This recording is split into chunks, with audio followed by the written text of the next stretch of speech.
விநாயக சதுர்த்தி அன்னைக்கு நாம் எல்லாரும் பிள்ளையாருக்கு பிடிச்ச உணவுகளை நைவேத்தியம் பண்ணுறோம். அவல், பொரி, அப்பம், பாயசம், கொழுக்கட்டை, சக்கரை பொங்கல், சுண்டல், வடை அப்படின்னு. ஸ்ரீ பகவான் நைவேத்தியத்தை பற்றி ஒரு இடத்துல நகைச்சுவாக சொல்லியிருப்பார்.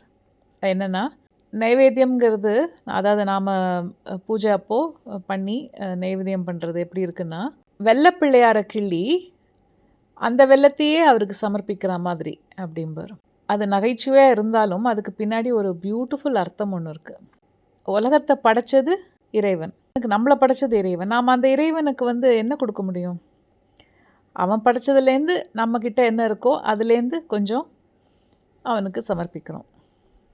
ஆனால் நம்ம உண்மையாக சமர்ப்பணம் பண்ண வேண்டிய விஷயம் என்னென்னா, நம்ம மனசு தான், நம்மளுடைய அகங்காரம் தான், இன்ஃபேக்ட் நம்ம லைஃபே தான்.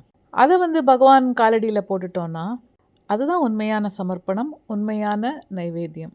அதுக்காக பூஜை அப்போ நான் என் மனசை சமர்ப்பிச்சிட்டேன், அதனால் ஒன்றும் பண்ண வேண்டான்னு இருந்துடக்கூடாது. நமக்கு பிடிச்ச மாதிரி பிள்ளையாரை எப்படியெல்லாம் ஆராதிக்கணுமோ அந்த மாதிரி ஆராதித்து, என்னவெல்லாம் நம்மளால் பண்ண முடியுமோ அதெல்லாம் சமைச்சு அவருக்கு நைவேத்தியம் பண்ணணும். கூடவே இந்த மனசையும் உனக்கு சமர்ப்பிக்கிறேன் அப்படிங்கிற அந்த எண்ணத்தோடு பண்ணணும். ஜெய் ஸ்ரீரமணா.